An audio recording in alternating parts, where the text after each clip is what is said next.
I think the answer to this question is having an understanding of what properties the bank would be comfortable letting you have mortgage insurance on. And that's a scenario where if you borrow more than 80% of the purchase price, so 85, 90, 95% of the purchase price, the bank will actually give you lender's mortgage insurance. There are some properties that they just won't touch, and the most obvious one is properties that are under 50 square metres. And I think the key to understanding this is the ones that the banks consider the most risky are the ones that don't have the largest pool of people that are interested in them.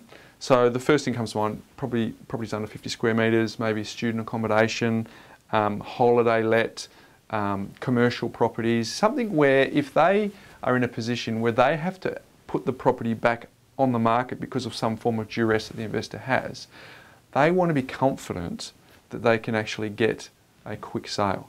And so that's usually owner-occupier properties, something over 50 square metres, something that is not in a block that's too big, or something that doesn't have too many restrictions. And by that I mean if you bought a serviced apartment, for example, the bank generally can't put a for sale sign out the front and sell it to an owner-occupier because there's usually some management agreements in place that means that it has to go back into the pool.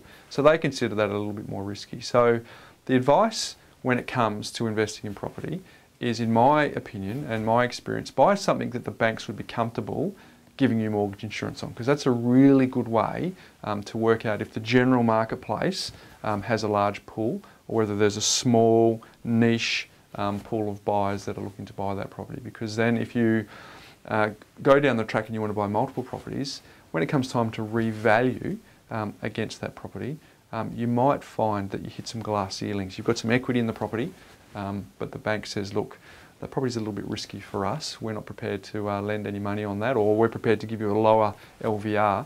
And what that might actually do is hamstring you as you go to build the portfolio. So stick to properties. You know, my mantra when it comes to buying investment properties is something that has owner-occupier appeal, something that has scarcity, and something that's investment grade.